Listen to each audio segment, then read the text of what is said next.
Thank you. Thank you, Professor Filippatos. Thank you, Dr. Iakovou, for the invitation. I like a lot this topic. I like a lot from the industry point of view, of course, because put another perspective on the discussion about new technology, about innovation. And also, so far, I have noticed that the presentation from Dr. Iakovou, the presentation from the Patient Association, and the comments was around, new technology, DRGs, HTA, very important topic also. I'm going to give you my view and the industry view on how we can approach the procurement of new technologies with a different way. So far, 70% of the total procurement in Europe is through volume and price. So this quantity for that price. This is the mechanism of procuring technologies in Europe. So there is no discretion between innovation or other stuff. So most of the tenders in Europe are based on that mechanism. What is value for patient? What is value-based healthcare? So value-based healthcare moves the prioritization from volume to value. Value to patient, I mean the outcomes from the TAVI, from any cryoablation, any therapy. The allocation of our resources, I mean how we allocate our resources in the healthcare system, and this creates a value as well. The value attached to the care delivery, meaning the cost, the efficiencies from the care delivery, and then the value related to population, related to health, to illness of population, and also to environmental impact of our therapies. Three economic professors, Prof. Porter, Kaplan, and Lee, have defined back in 2013 equation to give as well as possible a good definition of the value. So the value is the health outcomes that matter to patient divided by cost of delivering those outcomes. So throughout the patient pathway that we see here, the problem detection, the MD, the visit to MD, then possibly need for a treatment, possibly need for procedure, the schedule of OR, the procedure, recovery, and the measure of outcomes. This is a way to start measuring at each step what are the clinical outcomes and what are the economic outcomes.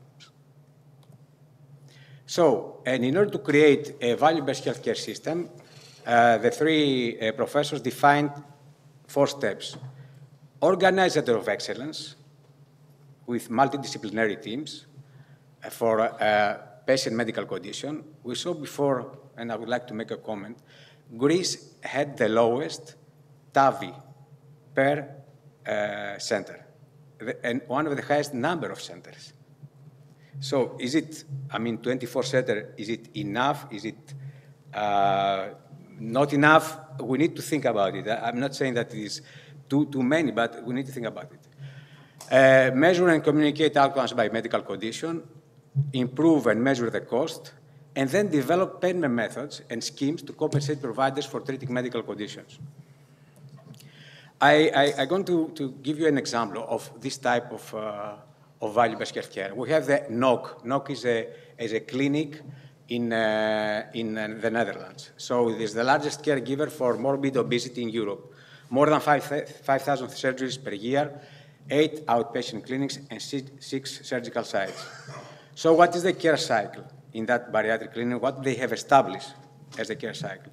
So bariatric surgery supported by other specialties like dietitian, psychologist, and physiologist see the case, the patient. Then they have a 6-weekly pre-surgical group sessions, surgery recovery, 12-month post-surgical behavior, and lifestyle changes sessions with the multidisciplinary team, and of course, annual follow-up for 5 years. What is the results? The results are here. I mean, the group before the program, at the start of the program, and the group after 18 months. Another example I would like to give you is Tampere. Tampere is a hospital in Finland, similar to Onassis Center. It's a cardiac surgery center. It's a cardiac center. And they have the same size, the same, more or less the same number of cases with Onassis Center. So they have established, together with a local payer, they have regional payers, so they have established a heart failure program and a coronary program to monitor patients from distance. So meaning that patients, they don't have to visit every now and then the hospital. So they have a remote care service solution. It's a software, it's a hardware as well. They charge per month to the payer, and also they avoid, as I explained to you before, visit and revisit the hospital, and they have remote care models, combine care digitalization and value perspective. So this is another example that really produces results and to this hospital, and is exactly the definition of value-based payments for the heart failure. They're going to apply it to CRM, to devices, and to TAVI. And we see what are the incentives for each stakeholders. Like hospitals, they have the incentive for excellent outcomes. Payer, cost savings, and pay for value. And for, of course, patients, they have access, they get the right treatment, and it was reflective to the outcome of the patient.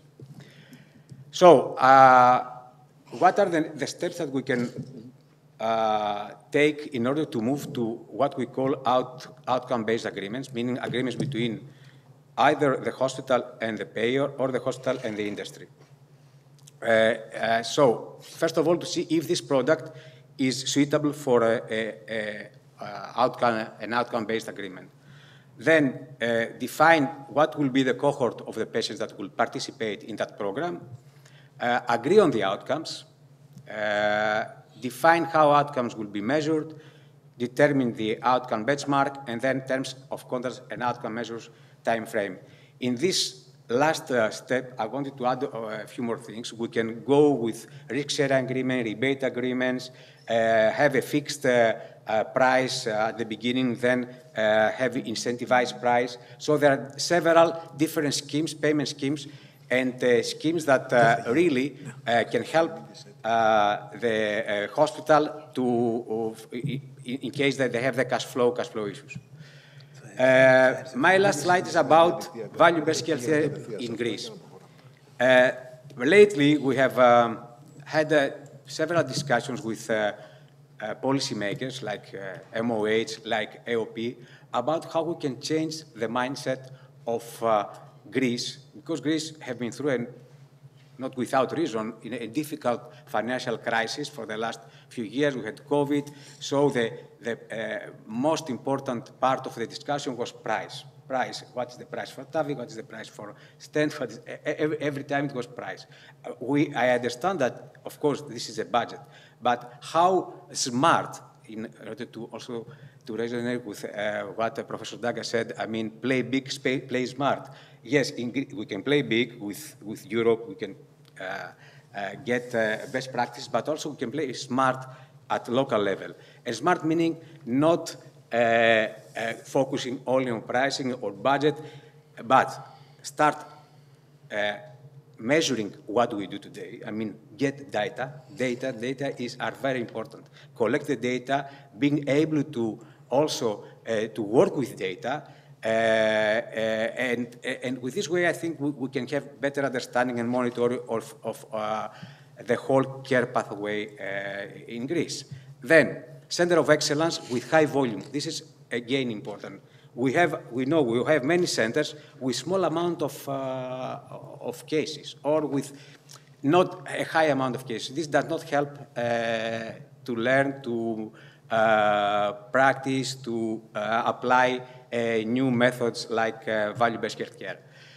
Collect meaningful data, I said that before, patient-reported outcomes for the selected medical conditions, and finally, explore value-based payment mechanism, value group procurement, and risk-sharing agreements. We have already entered with AOP in discussion about how, for instance, for diabetes, they can measure glucose, and based on that, have a risk-sharing agreement with companies to reimburse 100% or less than 100% of the value of, let's say, a pump or a diabetes therapy. And finally, value-based care we have already applied in Onassis Center. As Medtronic, we did a very nice program about BIS and INVOS, two equipments for anesthesia, and Panos Minogiannis is not here, and it worked very well. It was successful. It was a pilot and it was successful. So I say that why? Because I think we can implement this type of a project in Greece. Not easy, but we need to change our mindset about how we see innovation, pricing, volumes, and outcomes to the patient. Thank you. Thank you very much, Dr. Nikas. I think we're going to have to proceed. We will not have questions, so for the sake of time. So